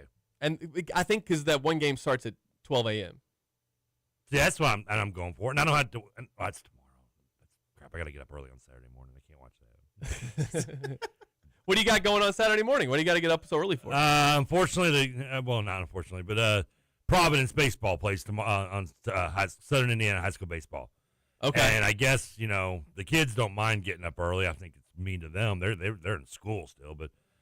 First pitch, pregame's 10:40, so I've got to get up at 9:45, which that's kind of early for a guy like me. I mean, hell, coming in here, getting up at 11 to come in here is early for a guy like me, to be honest with you. So yeah, I am glad USA's at 9, so I can get to bed. I'll probably end up going to bed probably about midnight. I would love to stay up at midnight and watch that till 2 in the morning. That'd be awesome. I don't know. I might try to pull that off. I might too, and just sleep during the Providence game. Don't tell Dennison. So we're gonna Goes to break him. So instead of watching Canada play today, you can turn on the YouTube. It's about a 25-minute video, so you can definitely do both. You watch it at halftime. Yeah, watch it at halftime. By the way, There you go. they did the water break thing. Remember we talked about that during? I think it was you. I was talking with. We were talking about. I was complaining about doing the water breaks and things during the. Oh soccer. yes, right, yeah. So they do it during the and it goes to commercial, and it felt so weirdly unnatural to have a commercial in the middle of a soccer match that wasn't at halftime. It just didn't feel right. I felt just dirty almost. It's they're now just basically making it 4 quarters. Yeah, I don't like that. And then that's when I flipped it back over to the GOT marathon and then forgot it for a minute and got back at halftime. So last year, obviously Kentucky comes in with a $22 million roster. Expectations are high. Pope calls it a Ferrari. We go to the blue-white game, which I'm done with the blue-white game. I'm not a fan of it. I'm not. We're done with the blue-white game.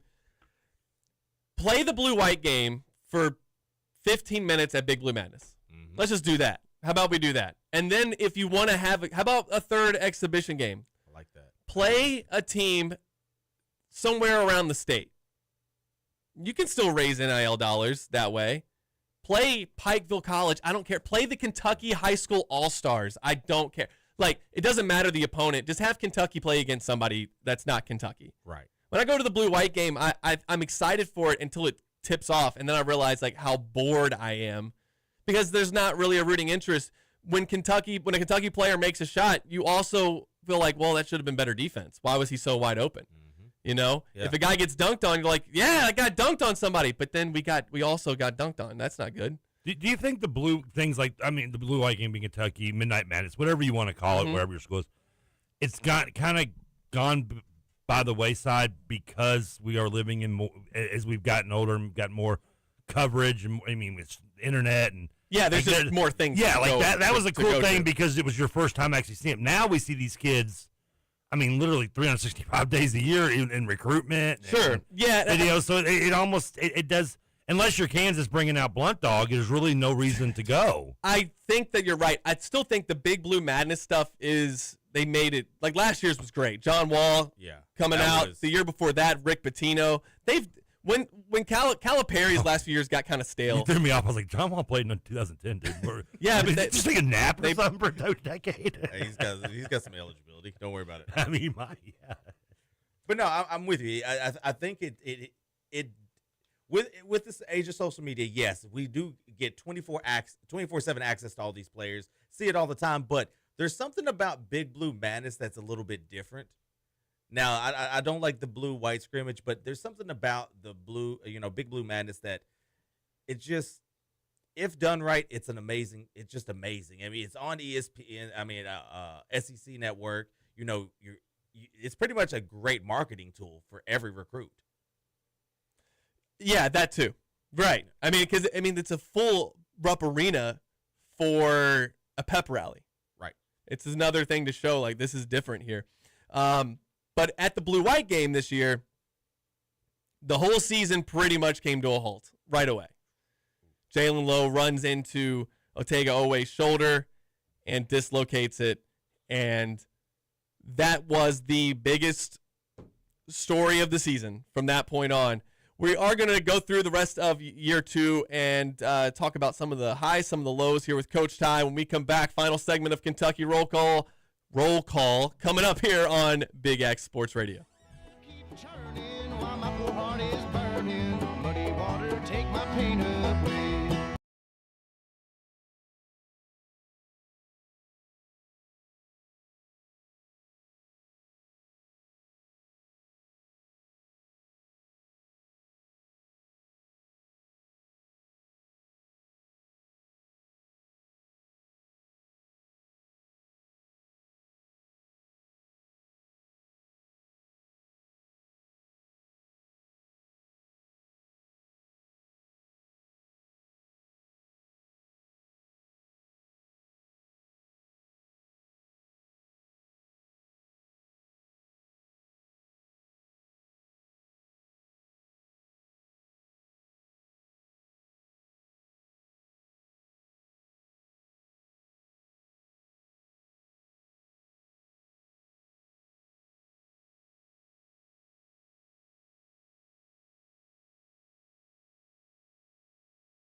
make a living and doing the best I can. Final segment, Kentucky Roll Call here on Big X Sports Radio. I can't believe that. It's already 1:34. Crazy.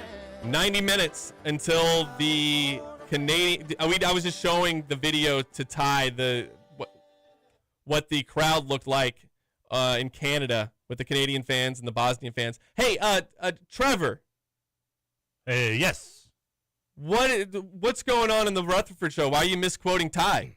Yeah, I heard. So, Dexter said, Coach, Coach Ty, have you confronted Trevor about him misquoting you, saying you said Marino will be the next Giannis? what? And he said he was blasting you on the Rutherford show. Oh, Trevor, No, you were I- blasting me? First of all, I defended you. Oh, you defended me. Oh, no, not only did I blast you, he's Yeah. defending you. Right, okay, all right. How did No. you defend him? A texter blasted you because he was saying that you were calling Marino the next Giannis. Uh-huh.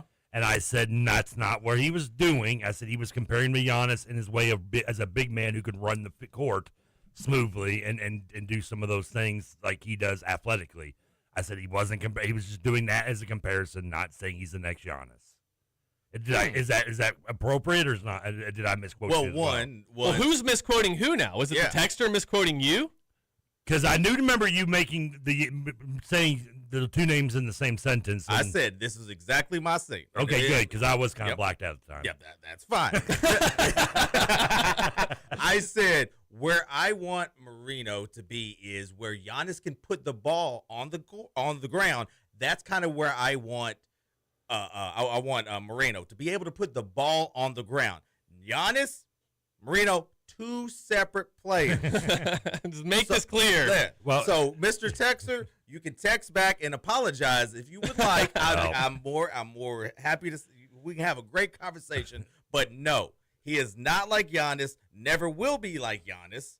All I want him to do is put the ball on the ground 2 or 3 times. Sadly, two things I have learned in 20 years in this business. One, if you use two names of an athlete in any sentence anyway, all they will hear is Yes. you are calling him the next player. Yeah. Doesn't matter. 100%.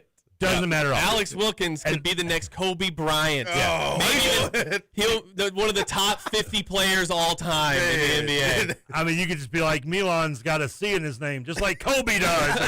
And, he must be next to Kobe. And the other thing I've learned, you're not going to get an apology, buddy. Never will. That will Never never be an apology given man. from a texter. No, they're- Maybe I could be wrong on for once in a while. No, but they'll odds put are. their feet back down. Nope. You said it. They- I heard it. You said it. Yep, they will down. I thought you were comparing him to the way he ran the court as a big man No, I mean, smoothly, but well, which I he thought could. was a fine comparison. he can, and Giannis can run the court, but like, I think Marino is just as athletic. It can be just as athletic as well. I agree with that. that doesn't mean he's gonna be- next Giannis. No, might be- not yet. Could be a Next shot time- maker next year, too. I did like what you said about the 1 to 2 shots. If he could hit one of them, I think I wouldn't be up. I would say about 4. I wouldn't care. Yeah, I'd say, like, if he wants to take 3 threes a game to keep the defense on it, if we're going to shoot 35 threes Yeah. like Mark Pope wants to, I don't think there's anything wrong with 2 or 3 of them coming from Malachi, especially because I keep going back to Michael Moreno, his brother, and he said he's going to work with him in the offseason on his jumper, which already was improving last year. And as we go through the top moments from last season, that shot he hit against LSU, I will never forget it. I'll never forget watching that game with my dad and my grandfather. It looks like that's going to be the last game I'll ever watch at my grandfather's house.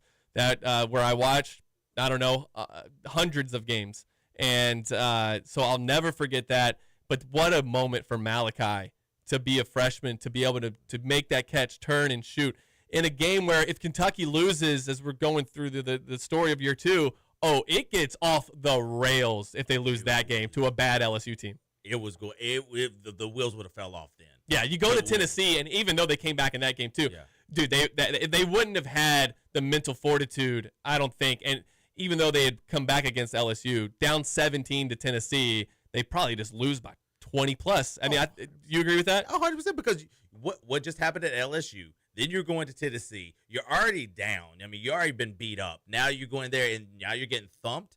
You don't have the right camaraderie at all. Right, you're not trusting your teammates. Yeah, to come back from that. Because you're also 1-3 in the SEC at that point. and then you'd be looking at 1-4 and one of the worst teams. And the only win they had in the SEC was Mississippi State. So you can't overstate how big of a moment that was for Malachi. And I expect more big moments from him in the future. You know what I'd like to see? I want to see Malachi hit a game-winning shot where he's backing his guy down and going up strong and finishing. I want to see one of those Chuck Hayes finishes that we had in 2005 against LSU. That's what I would like to see out of Malachi. A little bit more toughness, and if he can start hitting threes, that's even better. Hearing LSU come up a lot, man, they must really hate you all. No, dude, man, I'm telling you. No, like the game against LSU. Remember Chuck Hayes hit the game against LSU? I mean, is this all payback for 1993, they had the 31-point comeback against LSU. Yeah, I still to this day Knicks remember trying to watching emulate that on this past week. Patrick Murphy says, if the Kings win tomorrow, will there be couches burned in Louisville? No. Trevor, let's burn some couches. All right, we got to treat this like it matters. No, I don't. Fake it till you make it. This isn't a disrespect to the American the level of football, but I don't think you burn couches. I think this gets like lawn furniture maybe burned. Okay, all right, fair enough. All right, all right. Would you go to burn a hammock? Yeah, maybe a picnic table, something like that, roughly. I think that's what we get. The couch might be too big for. Again, I'm not trying to insult the Kings level, but I'm just saying, Yeah, maybe. You got to have levels of burning. Yeah, I agree. Somebody said, I love seeing, this is Wisconsin guy Carrico, I love seeing these videos of Mexico and South Korea fans partying together, just loving their lives, having fun, being nice. I will say, the number one thing that I have seen, and I'm following this group now where it's just foreign travelers coming to America for the World Cup. And the best thing that I keep seeing over and over is how they talk about when they're visiting these small towns, when they're driving through the South, when they're driving through the flyover states in the Midwest, they keep talking about how nice Americans are. And there might be, and some of them have been shocked by it. They don't really know. A little shocked, to be they honest see with our you. politics, they see how we react to our politics, and they think, and they see our news, which is always headlined by violence. And so they have some misconceptions about America. Well, that explains it, because they don't realize as Americans, we only talk smack on the internet, not to your face. That's true. To your face, we're gonna be nice, but as soon as you go away, two-faced in the that keyboard way. comes out. Oh boy, you're gonna get it. But I think that is really awesome. I hope we never lose that. Like that is probably the best feedback that I think we can get, is that they like being around us. Yeah, because I believe that. And there's a mean world syndrome, and I know this from working in news, that when you're around that stuff or you're watching that stuff all the time, you develop a feeling that the world is dangerous, that America, I mean, like, America is, I'm not one of those rah-rah patriot guys, but America's pretty great. Like, it is. Like, it's a pretty great place to live. It's been really cool to see how, especially the smug Europeans, they think that they're just so much better than us. Yeah. And they come over here and they talk about how nice we are, and I wouldn't call them smug Europeans to their face. And they also get to experience something called air conditioning. And I'm sure they're really appreciating that right now. Driving on the right side of the road. Mm-hmm. Some of that might confuse a few of them as well. I'll even go as far as just being, I'll throw it to a sports side, is just as college athletes. When I went to Springfield is not a big town at all. Which Springfield? Springfield, Kentucky. Okay. Yeah. And like no, stop, Maggie. I get Maggie. You get Maggie. Still to this day, I can go down to Springfield and people like, hey, you played on that St. Catherine team. Yeah. That's awesome. Are you good? Like, I can still go down. You could go down there and, like, literally eat at a random person's house. Hey, come on. Have you ate today? Like, yeah. It's still, that Southern comfort, that Southern, just love that these people are actually seeing, and not seeing the headlines of this, the worst thing ever. And that's what we need to bring back, and I like hearing that, because now it's kind of bringing it back a little bit more. I'll tell you one thing Europeans are ahead of us on, and that's cursing and slang. Like, I love Europeans. Eurotrip said it best. Like, they're on just a different level of cursing. Like, can I say wanker? I think we can. Like, that's a great slang term. Like, we don't have cool stuff like that in America. UK Rob says what we need to talk about is how the national media is starting to steal my takes. I spoke it into existence. Peak 9-3, baby. Andy Staples did say that he could see Kentucky going 9-3. UK Rob was first to that, and UK Rob also says, "Suck it, Trevor. I love you, buddy." So. I'd ask what I did, but it's probably warranted. So okay, sorry. I mean, I'm still trying to get over why he called me. My coach called me Maggie. Peak over here trying to incite a riot. I don't know. I mean, call me Millhouse. No, At least give me the right genitals. I mean, come on, dude. We're going through some of the stuff from last year, and obviously one of the biggest things was that shot by Malachi Marino. But from that point, Kentucky went to Tennessee, got down by 17, came all the way back in that game and stole one. Denzel Aberdeen with the floater to put Kentucky up by 3 in the closing seconds. And that started another point in the season where you're like, okay, all right, maybe they're starting to figure some things out. You got some momentum. You're up to 3-2 in the SEC. And it felt like really even just like the last few years, the second that you start to get momentum, you lose a game or you play really poorly in the next game. And that's what happened when they went to Vanderbilt and got beat by 25. It's like kind of like PTSD. You know something's going to happen. Like you can't get too high because something's going to happen, and then it just did. That game was I think that was the game that Vanderbilt didn't even have their best player. No. And the first half was just so bad. It was so bad. And so again, then I think they had to go to Arkansas. And they had to face an Arkansas team who just beat Vanderbilt by 25. Yep. Kentucky lost to Vanderbilt by 25. I went into Fayetteville going, Ty, I thought, no hope. I mean, Jack Pilgrim and I are going down there just like, all right, let's cover this. Let's deal with Calipari's postgame and let's get out of here. And Kentucky played probably their most complete game. It was a complete flipping of the script that we saw the year before where a struggling Arkansas team came in and beat Kentucky, who was heavily favored. Mm-hmm. And again, you start to buy into this team a little bit. Trent Noah hit a three-pointer in that game that was big. He got 3 big rebounds. Otega was great. And they faced adversity like I never seen before on the road when it comes from one single referee. 3 technical fouls in 30 seconds flipped that game from a Kentucky lead that they had the whole time, gives Arkansas the lead and the momentum. Billy Richmond throws down a dunk, and the place, Ty, is just coming unglued. It is unbelievable. I didn't know Arkansas fans were like this about basketball. That is one of the most intense places that I've ever been to for a basketball game. And when Billy Richmond came down and threw that dunk down, I mean, the place was shaking. Where we were sitting in the press row was shaking.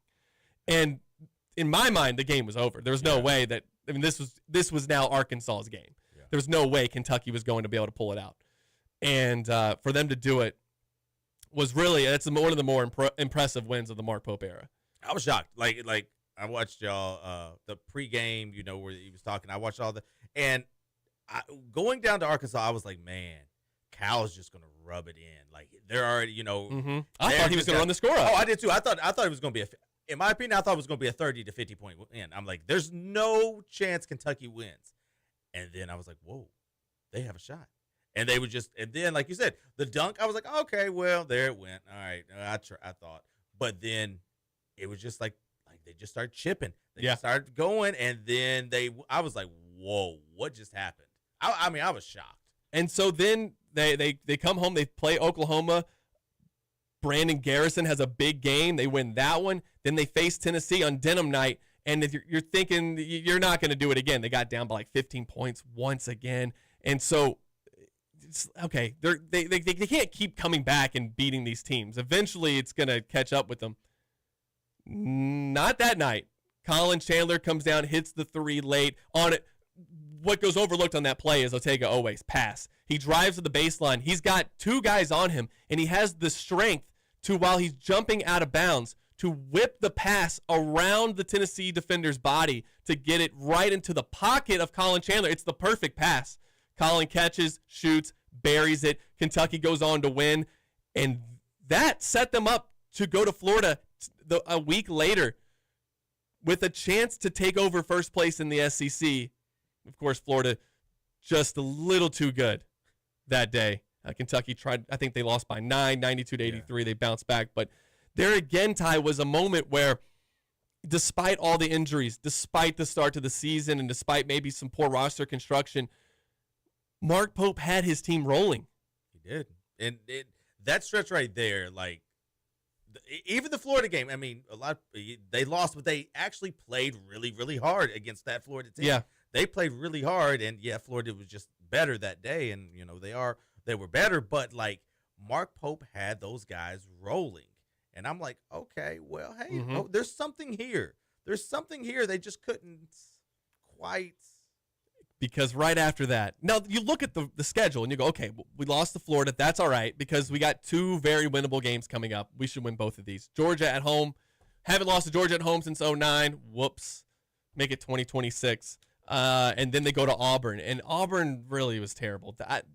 Those back-to-back losses were the reason that Kentucky didn't get like a 5 seed. But the Auburn wasn't your fault. That was the refs, right? It was mostly the refs. Yeah, I just want to make sure. I just want to make sure I had the right game. Wasn't there a questionable call in the LSU game when you hit the game before you hit the game winner? Or am I just they confusing? called a foul on Kentucky that I didn't appreciate. Okay. That gave put LSU at the line. They took the lead. Did you not appreciate it because it gave LSU the lead? It or was a bad call. Okay. Okay, so it like could be either one. I'm not one to. I understand that Kentucky gets calls at Rupp Arena. I understand that. I did a whole video about home court advantage in basketball and why it's so significant.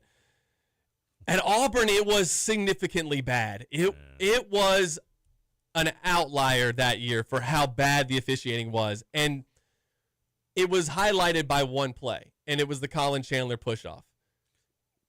Yeah. If you want to call that, well, then you can call that several times throughout the game, not just on inbounds passes. A lot of times the guys just go to get a pass on the wing. They just give a little shoulder rub, and if you extend that arm out too much, well, what if the defender just falls down on that play? Do you call it then too? I didn't like the call. Obviously, it leads to a putback buzzer beater for Auburn, and they still won. But really, Ty, if we're being honest, the game shouldn't have been that close. Kentucky should have handled business against that Auburn team. 100%. That's the same thing that I had the argument against, the NCAA tournament win. It should never have been that close. I have that argument with them. So Kentucky loses then 3 in a row. It's the first 3-game losing streak of the Mark Pope era. And now you're just really trying to salvage a season. By beating South Carolina, that locked in. They were going to make the tournament. They host Vanderbilt. And Vanderbilt, with their best player back, Kentucky blows them out. I think they won that game by like 14-something points. 91-77, I think. I don't have the final. I should have had the thing pulled up here. What's his name? He didn't have a good night. They really did their number on him. He didn't have a good night. So that locked Kentucky, and then they go to Texas A&M. They get up 30-18. 30-18. Trent Noah takes a 3 from the wing and misses it. Maybe if he makes it and you go up by 15, maybe that's enough to kill their spirits. But Texas A&M ends up blowing out Kentucky. It was crazy how that game flipped. I couldn't believe it. And then Kentucky loses on senior day to Florida, which meant they had to play on Wednesday at the SEC tournament. And it did give Kentucky it was the first time since, 2018 that they went to Nashville and won 2 games. Or, well, did they even play in Nashville in 2018? It's the first time they went to the SEC tournament and won 2 games there. But it really didn't matter because it still meant you didn't make it past Friday. Yeah. You go to the NCAA tournament. Santa Clara, I'll be honest, didn't know anything about Santa Clara basketball until the Selection Sunday. Herb Sendek, former Kentucky coach, is leading them. By the way, it was in Taco Bell Arena that year in 2018. I don't think, and then Phillips Arena was your loss. I think those were in Atlanta, correct? Okay, so it was like Tampa. Phillips Arena's in they Atlanta. had one in Missouri or something, I think, at one point. It says you won your 2 games in Taco Bell Arena, but then you lost in Phillips Arena. Okay. I don't know. Yeah, I never know there was a Taco Bell Arena. I didn't know. I didn't know about that. But yeah, 2018 they won 3 games. They won Friday, Saturday, Sunday. That's in Boise. Are you using AI again? No, I don't know how to use AI. I'm on Sports Reference. I literally have no idea how to use AI. I've never done it. Just type in a question. It'll give you an answer. Well, isn't that Google? Yeah, exactly. It's using Google, but like faster. So that way you don't have to click on anybody's articles they worked really hard on. Oh, I got you. Well, I usually click on the articles. Thank you for doing that. You're welcome.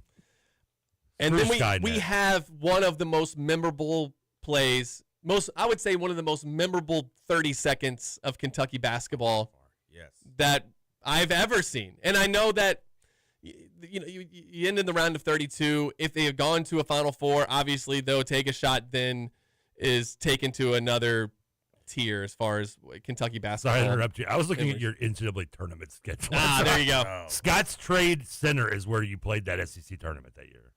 Okay, now maybe is that the one they had in Missouri? Was that the one in Florida? Doesn't matter. Yeah. Regardless, Why did they play two different arenas? Ortega banks that shot in. Well, first he gets the 2 to tie it. Yeah. Allen Graves hits the 3 to go up 73-70. And what's missed in that is Denzel Aberdeen's inbound pass. He gives a beautiful bounce pass because the Santa Clara defender has his arm out. Yeah. And he bounces underneath his arm, and it's a good enough pass that Ortega is able to take it in stride, pull up from just inside the three-point line, and bank it in at the buzzer.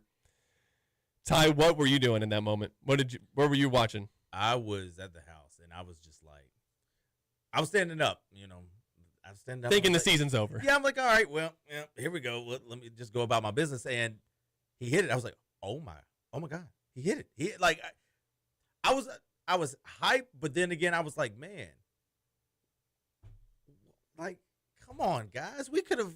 You're saying they should have won that game easier. We should have won it by 30, but hey, guess what? Let's go. Then I got my mojo back. All right, come on, let's go. And then, but top 5 shots of. There's off the top of my head. Obviously, Patrick Sparks, that wasn't a half-court shot, but Michigan State. To hit a half-court shot in the NCAA tournament, to force overtime in a game that you go on to win. Thank you, Brandon Garrison, for some big defensive plays down the stretch. Yeah, I agree. It's got to be top 5. I don't care where that team ended up. Losing in the round of 64 to a double-digit seed for the 3rd time in 6 seasons, I don't know. I don't know how we would all be feeling right now. I think we would feel a little bit different, honestly. If Ortega misses that shot, I do think our perception of Mark Pope gets just a little bit worse. It's a round of 64 loss to Santa Clara, the 10 seed. We were this close to that happening. Thank you, Ortega Owe, for salvaging it. But, yeah, I mean, I don't know that it changes a ton about how this roster gets put together if they lose in the round of 64. Maybe Mark Pope doesn't get a one-on-one with Momcilovic the next round to be able to start some recruiting. I don't know. And maybe he's recruiting him in the handshake line at the end of the game. I think it does change because it shows Pope just might not fit. I think it takes this whole offseason to a whole nother level. Well, it's another embarrassing. And Santa Clara is not the same as St. Peter's and Oakland, but it's another embarrassing, tough to stomach loss in the tournament for Kentucky that we narrowly avoided. Of course, to get a big lead on Iowa State, end up dropping that game, and that was year 2.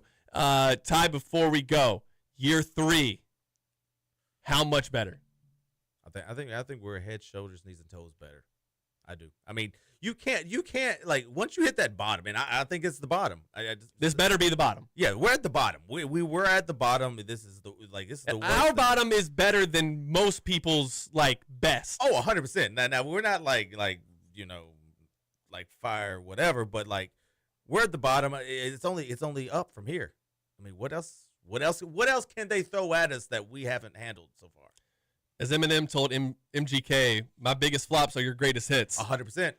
100%. Coach Ty, appreciate you. Ty Johnson, follow him at Coach Ty at the Coach Ty Show. Yes, that's Coach okay. Ty Show. Find him on Twitter and TikTok and Instagram, all of it. All of it. Same handle. All right, Trevor, we're gonna do it again next week. Is that cool with you? That's cool with me. I'll be here. We got a lot to recap. We'll be celebrating a Louisville Kings championship when we come back next week. Thank you guys for listening. I'm Stephen Peak. This has been Kentucky Roll Call on Big X Sports Radio. Handsome grin, he's the real deal. We had a great show. Oh, what a blast. Laughs came quick. The time flew fast. Roll call family. Yeah, we stand tall. This is Kentuckiana's only locally owned sports talk. The Big X, AM 1450 and 96.1 FM, WXVW Jeffersonville, W241CK Jeffersonville.